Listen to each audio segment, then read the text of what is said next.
بسم اللہ الرحمن الرحیم۔ صرف 5 منٹ کا مدرسہ قرآن و حدیث کی روشنی میں 3 شوال المکرم۔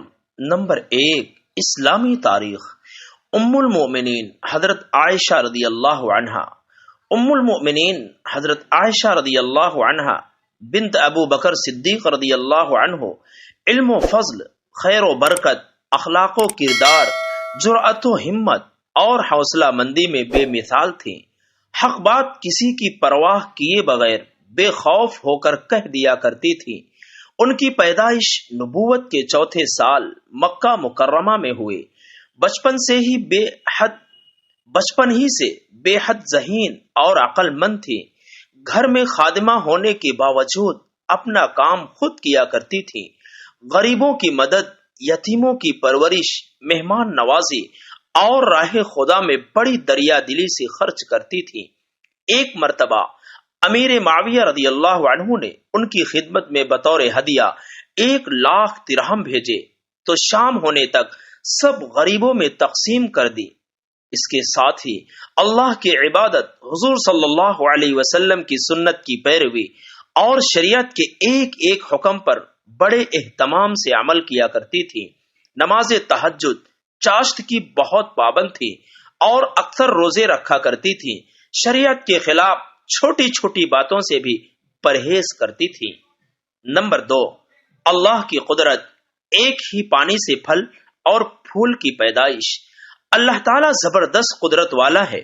اس نے ایک ہی زمین اور ایک ہی پانی سے مختلف قسم کے درخت، پھل اور پھول بنائے۔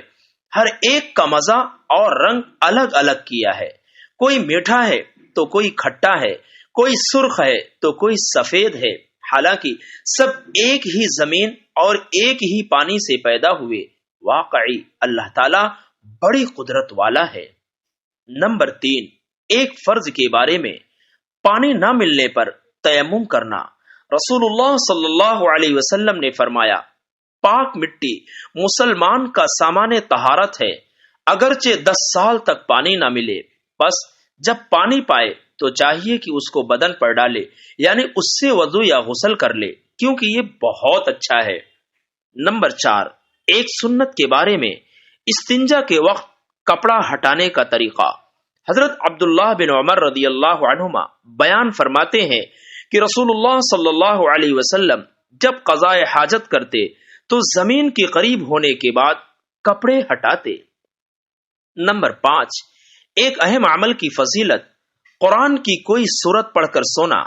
رسول اللہ صلی اللہ علیہ وسلم نے فرمایا، جب مسلمان بستر پر سوتے وقت قرآن کریم کی کوئی بھی سورت پڑھ لیتا ہے تو اللہ تعالیٰ اس کی حفاظت کے لیے ایک فرشتہ مقرر فرما دیتا ہے اور اس کے جاگنے تک کوئی تکلیف دہ چیز اس کے قریب بھی نہیں آتی۔ نمبر 6، ایک گناہ کے بارے میں غلط حدیث بیان کرنے کی سزا۔ رسول اللہ صلی اللہ علیہ وسلم نے فرمایا، میری حدیث کو بیان کرنے میں احتیاط کرو اور وہی بیان کرو جس کا تمہیں یقینی علم ہو۔ جو شخص جان بوجھ کر میری طرف سے کوئی غلط بات بیان کرے وہ اپنا ٹھکانہ جہنم میں بنا لے۔ نمبر 7، دنیا کے بارے میں بد نصیبی کی پہچان۔ رسول اللہ صلی اللہ علیہ وسلم نے فرمایا، 4 چیزیں بد نصیبی کی پہچان ہیں۔ 1، آنکھوں کا خشک ہونا کہ اللہ کے خوف سے کسی وقت بھی آنسو نہ ٹپکے۔ 2، دل کا سخت ہونا کہ آخرت کے لیے یا کسی دوسرے کے لیے کسی وقت بھی نرم نہ پڑے۔ 3، امیدوں کا لمبا ہونا۔ 4، دنیا کی لالچ۔ نمبر 8، آخرت کے بارے میں جنت والوں کا انعام و اکرام۔ قرآن میں اللہ تعالیٰ فرماتا ہے، جنتی لوگ جنت میں سلام کے علاوہ کوئی بیکار و بیہودہ بات نہیں سنیں گے، اور جنت میں صبح و شام ان کو کھانا وغیرہ ملے گا۔ یہی وہ جنت ہے جس کا مالک ہم اپنے بندوں میں سے اس شخص کو بنائیں گے جو اللہ سے ڈرنے والا ہوگا۔ نمبر 9، طب نبوی سے علاج۔ شہد سے پیٹ کے درد کا علاج۔ ایک شخص رسول اللہ صلی اللہ علیہ وسلم کے پاس آیا اور عرض کیا، اے اللہ کے رسول، میرے بھائی کے پیٹ میں تکلیف ہے۔ آپ نے فرمایا، شہد پلاؤ۔ وہ شخص گیا اور شہد پلایا، واپس آ کر پھر وہی شکایت کی تو آپ نے پھر شہد پلانے کا حکم فرمایا۔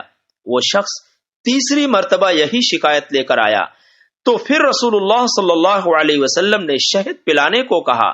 وہ پھر آیا اور عرض کیا کہ اتنی بار شہد پلانے کے باوجود آرام نہیں ہوا بلکہ تکلیف بڑھتی ہی جا رہی ہے۔